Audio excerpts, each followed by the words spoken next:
নমস্কার বন্ধুরা, পোস্ত টু পাস্তার আরও একটি রেসিপিতে আপনাদের সবাইকে স্বাগত।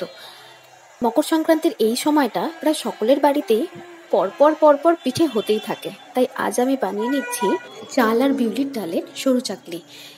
আগের দিন রাত্রে ভিজিয়ে রেখেছিলাম 1 কাপ চাল আর হাফ কাপ ডাল। সকালে উঠে সেটাকে একদম এরকম লিকুইড পেস্ট করে নিয়েছি। এর মধ্যে সামান্য তেল দিচ্ছি আর দিচ্ছি হাফ চামচ মতো নুন। এটাকে আমি আধ ঘন্টা ভিজতে দিচ্ছি। আধ ঘন্টা পর কড়াই গরম হলে একটু ঘি ব্রাশ করে নিয়েছি আর ঠিক ধোসা যেভাবে বানায় এটা এভাবে ব্যাটারটা দিয়ে স্প্রেড করে দিচ্ছি। ধোসার সাথে এটার একটাই ডিফারেন্স, ধোসা আরও একটু পাতলা হয়, একটু ক্রিস্পি হয়, আর এটা একটু নরম হয়, সামান্য মোটা হয়, আর এর ভিতরে কোনো পুর থাকে না। যে কোনো বাড়িতে তো এটা হয়েই থাকে, সবাই জানে প্রায়। এটা যখন এরকম শুকিয়ে আসবে তখন স্প্যাচুলার সাহায্যে খুব সাবধানে এটাকে এইভাবে মুড়িয়ে দিতে হবে। খুব সাবধানে করতে হবে, নাহলে ছিঁড়ে যাওয়ার একটা ভয় থাকে।